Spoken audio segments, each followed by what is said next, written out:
ఇది ట్రాన్స్కో ఎగ్జామ్లో అడిగినటువంటి ప్రశ్న. ఈ క్రింది వాటిలో ఏది అధిక మ్యాగ్నెటిక్ పర్మియబిలిటీని కలిగి ఉంటుంది అని అడిగాడు. మ్యాగ్నెటిక్ పర్మియబిలిటీ అంటే ఏమిటి? పర్మియబిలిటీని మ్యూతో చూపిస్తారు అని చెప్పాను, మీకు గుర్తుందో లేదు. మ్యూ అనే విలువ రెండు రకాలుగా ఉంటుంది. ఒకటి μ0, రెండవది μr రూపంలో ఉంటుందని. ఈ μ0నే అబ్సల్యూట్ పర్మియబిలిటీ విలువ అంటాం. ఇది ఎయిర్ యొక్క పర్మియబిలిటీ విలువ. దీని విలువ 4π × 10⁻⁻⁷ h/m ఉంటుంది. ఇది చాలాసార్లు ఎగ్జామ్లో అడిగాడు ఈ ప్రశ్న. దెన్ నెక్స్ట్ μr అనేది రిలేటివ్ పర్మియబిలిటీ అంటాం. ఇది మారుతూ ఉంటుంది. అది ఐరన్కి కావచ్చు, కాపర్కి కావచ్చు, లేకుంటే వేరే ఏ మెటీరియల్కైనా కూడా ఆ విలువ మారుతూ ఉంటుంది. ఈ విలువకు నో యూనిట్స్, ఇది కూడా ఎగ్జామ్లో అడిగాడు. నో యూనిట్స్, ఎటువంటి ప్రమాణాలు దీనికి ఉండవు. ఈ రకంగా మనం చూసినప్పుడు అత్యధిక పర్మియబిలిటీని చూపే పదార్థం ఏమిటి అంటే CRGO స్టీల్. CRGO స్టీల్ అని పిలుస్తాం. CRGO అంటే ఏమిటి అంటే కోల్డ్ రోల్డ్, అంతే కదా, కోల్డ్ రోల్డ్ గ్రెయిన్ ఓరియంటెడ్ స్టీల్గా రాస్తాం. కోల్డ్ రోల్డ్ గ్రెయిన్ ఓరియంటెడ్ స్టీల్గా రాస్తాం. దీన్ని CRGO స్టీల్ అంటాం. దీని యొక్క మ్యాక్సిమం ఫ్లక్స్ డెన్సిటీ, దీన్ని ఏమంటాం, బీమాక్స్ యొక్క విలువ. బీమాక్స్ యొక్క విలువని మ్యాక్సిమం ఫ్లక్స్ డెన్సిటీ విలువ 1.8 Wb/m² ఉంటుంది. 1.8 Wb/m² ఉంటుంది. ఈ విధంగా ఉండడం వల్ల దాని పర్మియబిలిటీ ఎక్కువగా ఉంటుంది. అదేలా సార్, బి వాల్యూ ఎక్కువగా ఉంటే అదేలా ఎక్కువగా ఉంటుందంటే పర్మియబిలిటీ మ్యూని flux density by flux intensity ప్రకారం తీస్తాం. అంటే దేనిలోనైతే ఈ పర్మియబిలిటీ అనేది దీని యొక్క ఫ్లక్స్ డెన్సిటీ విలువను బట్టి ఉంటుంది. అంటే బి విలువ ఎక్కడైతే పెరుగుతుందో ఆటోమేటిక్గా మ్యూ విలువ కూడా పెరుగుతుంది. బి విలువ ఎక్కడైతే పెరుగుతుందో ఆటోమేటిక్గా మ్యూ యొక్క విలువ కూడా పెరుగుతుంది. ట్రాన్స్ఫార్మర్ యొక్క హై పర్మియబిలిటీ ఉండాలి, లో హిస్టారిసిస్ లాసెస్ ఉండాలి, లో హిస్టారిసిస్ కోఎఫిషియంట్ వాల్యూస్ ఉండాలి, లో రిలాక్టెన్స్ మార్గాన్ని కలిగి ఉన్నటువంటి కోర్ని మనం ఉపయోగించడం మంచిది అని చాలాసార్లు చదివాం. ఇది మనకి ఎగ్జామ్లో వచ్చేటువంటి బిట్. అయితే సార్ ఇప్పుడు ఇక్కడ ఏంటి సార్ క్వశ్చన్ అంటే మ్యాగ్నెటిక్ మెటీరియల్స్ నుంచి మనకు ప్రతిసారి ఏది డయా, ఏది పారా, ఏది ఫెర్రో అనే పదార్థాలు అడుగుతూ ఉంటాడు. దాంట్లో ఈ ఎవనాయిట్ అనేది ఇన్సులేటర్ కాబట్టి దీనికి మ్యాగ్నెటిక్ ప్రాపర్టీ ఉండదు. నెక్స్ట్ అల్యూమినియం ఉందనుకోండి, ఇది పారామ్యాగ్నెటిక్ నేచర్ అయినా కూడా దీనికి లాసెస్ అనేవి ఎక్కువగా ఉంటాయి. కానీ స్టీల్ విషయానికి వచ్చినప్పుడు స్టీల్ అంటే దేన్ని కంపేర్ చేయొచ్చు, ఐరన్ ప్లస్ కార్బన్ మిశ్రమాన్ని స్టీల్ అంటాం కదా.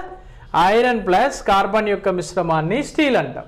ఈ స్టీల్ యొక్క వాల్యూ ప్రకారము దీని పర్మియబిలిటీ, దీని ఫ్లక్స్ డెన్సిటీ ఎంత ఉంటుందంటే 1.46 Wb/m² ఉంటుంది. అంటే ఇది మంచి పర్మియబిలిటీని చూపుతుంది. ఇచ్చిన వాటిలో మంచి పర్మియబిలిటీని చూపేది ఏమిటి, CRGO స్టీల్ కదా, cold roll grain oriented steel అని పిలుస్తాం.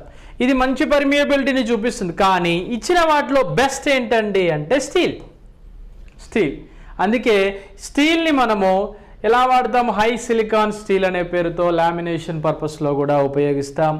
ఆ లామినేషన్ యొక్క మందం ఎంత ఉంటుంది, 0.35 mm నుంచి 0.5 mm మధ్యలో ఉంటుంది అనే విషయాన్ని మనం చూడాలి. ఇది ఆన్సర్.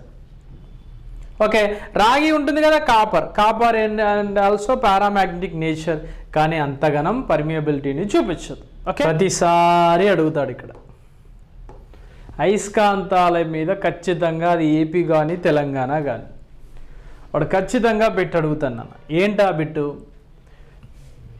నీరు ఏ అయస్కాంత పదార్థము అని అడిగాడు. నేను ఇంగ్లీష్లో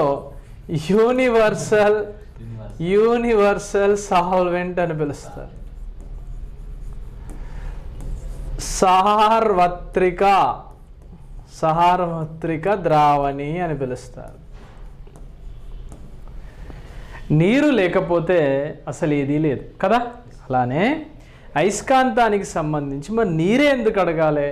వానికి ఎన్నో మెటల్స్ ఉన్నాయి కదా, ఎన్నో రకాలుగా ఉన్నాయి కదా, నీరే ఎందుకు అడగాలి అంటే వాని ఇష్టం ఏదైనా అనుకుంటాం. నీరు ఏ అయస్కాంత పదార్థము చెప్పండి ఒకసారి? డయా అయస్కాంత పదార్థం. నీటిలో కలిపే ఆల్కహాల్ ఏ అయస్కాంత పదార్థము? డయా అయస్కాంత పదార్థం. ఇత్తడి డయా అయస్కాంత పదార్థం. నైట్రోజన్ డయా అయస్కాంత పదార్థం చదివాం. ఫెర్రోమాగ్నెటిక్ సబ్స్టాన్సెస్లో మనకి మెయిన్గా ఏ అయస్కాంత పదార్థాలు వస్తాయి? D block elements. నికెల్ కావచ్చు, ఐరన్ కావచ్చు, ఇంకా ఏంటిది నికెల్ కోబాల్ట్ యొక్క కాంబినేషన్ కావచ్చు, వీటిలో ఉపయోగపడతాం. అలిన్కో శాశ్వత అయస్కాంతాల తయారీలో ఉపయోగించే అలిన్కో లాంటివి వస్తాయి. పారా అయస్కాంత పదార్థాలలో ఏం ఉపయోగిస్తారండి? పారా అయస్కాంత పదార్థాలలో ఆ అంటే అల్యూమినియం అని, ఆ అంటే ఆక్సిజన్ అని, మా అంటే మాంగనీస్ అని, మే అంటే మెగ్నీషియం అని నేర్చుకున్నాం. ఇవన్నీ కూడా పారా అయస్కాంత పదార్థాల లక్షణం కిందికి వస్తాయి. అయస్కాంతత్వ లక్షణంలో అత్యంత బలమైన ఆకర్షణ చూపే పదార్థాలని ఫెర్రో అంటాము. అసలు ఆకర్షణ చూపని పదార్థాలని డయా అంటాము. మామూలుగా ఆకర్షణ చూపే పదార్థాలని పారా అని చదువుతాం. ఇది దేనికి సంబంధించింది? నీరు ఏ అయస్కాంత పదార్థం? ఏ అయస్కాంత పదార్థం? నీరు డయా అయస్కాంత పదార్థం. రైట్. అయస్కాంత పదార్థాలలో అయస్కాంతత్వ లక్షణం కోల్పోయే ఉష్ణోగ్రతను ఏమంటారు? మీకు తెలుసు కదా, ఏదైనా ఒక అయస్కాంత పదార్థము అయస్కాంతత్వ లక్షణాన్ని కోల్పోయే ఉష్ణోగ్రతను క్యూరీ ఉష్ణోగ్రత అంటారు. ఆ బిందువుని క్యూరీ బిందువు అంటారు కదా. ఫెర్రో అయస్కాంత పదార్థాలు పారా అయస్కాంత పదార్థాలుగా మారే ఉష్ణోగ్రతని క్యూరీ ఉష్ణోగ్రత అంటారు. ఆ మారే బిందువుని క్యూరీ బిందువు అంటారు. అలానే పారా అయస్కాంత పదార్థాలు డయా అయస్కాంత పదార్థాలుగా మారే ఉష్ణోగ్రతని లేదా మారే బిందువుని ఏమంటారు? క్యూరీ పాయింట్ అని పిలుస్తారు. అలా ఇక్కడ ఒక అయస్కాంత పదార్థం మరొక అయస్కాంత పదార్థంగా మారితే అనండి, ఒక అయస్కాంత పదార్థం మరొక అయస్కాంత పదార్థంగా మారితే ఆ యొక్క ఉష్ణోగ్రతను ఏమంటారు? క్యూరీ ఉష్ణోగ్రత. ఆ మారే పాయింట్ ఉంది కదా, అగ్గొగ్గొగ్గో మారింది చూసామంటే అంటే ఇక్కడ దీని నుంచి దానికి మారుతుందంటే దాన్ని ఏమంటాం? బిందువు అంటాం. అవునా కదా. హిస్టారిసిస్ అంటే ఇవి ఐరన్ లాసెస్కి సంబంధించినవి. ఇది కన్ఫ్యూజన్ టెంపరేచర్ అనిపిస్తాం. సాంక్రమణ ఉష్ణోగ్రత దీంతో సంబంధం లేదు. స్టాండర్డ్ టెంపరేచర్ దీంతో సంబంధం లేదు. ఏ టెంపరేచర్ ఇది? Curie point. రైట్. విద్యుదయస్కాంత వలయంలో ఉద్భవించిన విద్యుత్ చాలక బలాన్ని నిర్వచించే సమీకరణం ఏమిటి అన్నాడు. విద్యుత్ చాలక బలం అంటే ఏమిటి మిత్రమా? ఎలక్ట్రో మోటివ్ ఫోర్స్ కదా. దాని ఈఎంఎఫ్ ఏమిటి అని అడుగుతున్నాడు. ఎలక్ట్రో మోటివ్ ఫోర్స్ అని అడుగుతున్నాడు. సింపుల్, బాగా గుర్తుపెట్టుకోవాలి. What will happen? ఇక్కడ ఏం జరుగుతుంది? ఇవి టర్న్స్. ఏంటి ఇవి? వలయాలు. ఈ వలయాలకు నువ్వు పవర్ని అప్లై చేస్తే ఏమవుతుంది? కరెంట్ డైరెక్షన్ ఏమో ఇలా పోతూ ఉంటుందా కదా, తిరుగుతూ ఉంటుంది ఇలా. కానీ నీకు ఇక్కడ ఈ ఫ్లక్స్ యొక్క డైరెక్షన్ ఎలా ఉంటుంది? ఈ విధంగా ఉంటుంది. ఉండదు. మనం ఎన్ని బొమ్మలు వేసామో ట్రాన్స్ఫార్మర్లో కానీ, మోటార్లో కానీ, ఆర్మేచర్లో కానీ, ఆర్మేచర్ రియాక్షన్లో కానీ ఏలే గుర్తున్నాయి ఇవన్నీ కూడా. ఇలా వస్తూ ఉంటుంది. ఇది దేన్ని బట్టి మారుతుంది? దీన్ని ఏమంటాం మనం? ఫ్లక్స్ అంటాం. Difference of flux. దేని బట్టి మారుతుంది? Difference of time. దేని బట్టి మారుతుంది? టైంని బట్టి మారుతుంది. అప్పుడు ఈఎంఎఫ్ అంటే ఏమని రాస్తాం? ఈఎంఎఫ్ విద్యుత్ చాలక బలం EMF is equal N into do phi by do T అని రాస్తాం కదా. దీనికి ముందు ఒక తోకు ఉంటుంది. ఏంటది? మైనస్. గుర్తుందా? ఇక్కడ లేదు, ఇది కరెక్షన్ చేయాలి.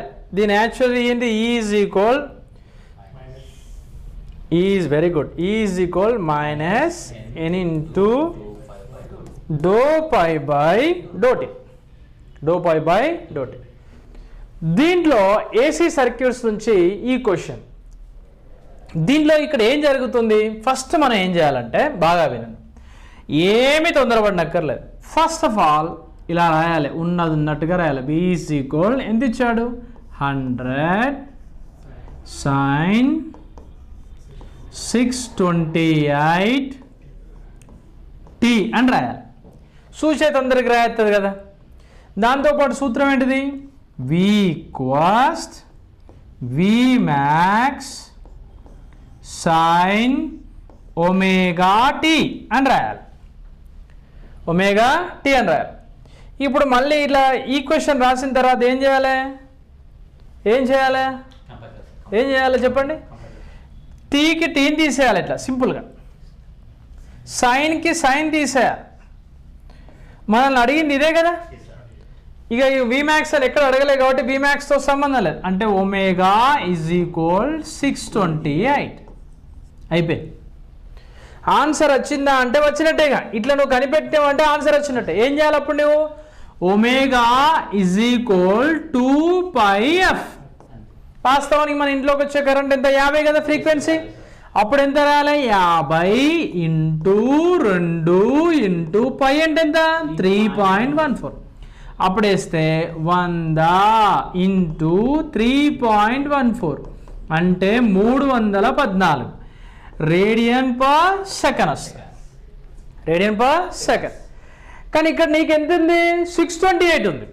314కి 50 ఉంటే మరి 628కి ఎంత వస్తుంది ఫ్రీక్వెన్సీ, అంత అవసరం. ఎంత వస్తుంది, 100 వస్తుంది.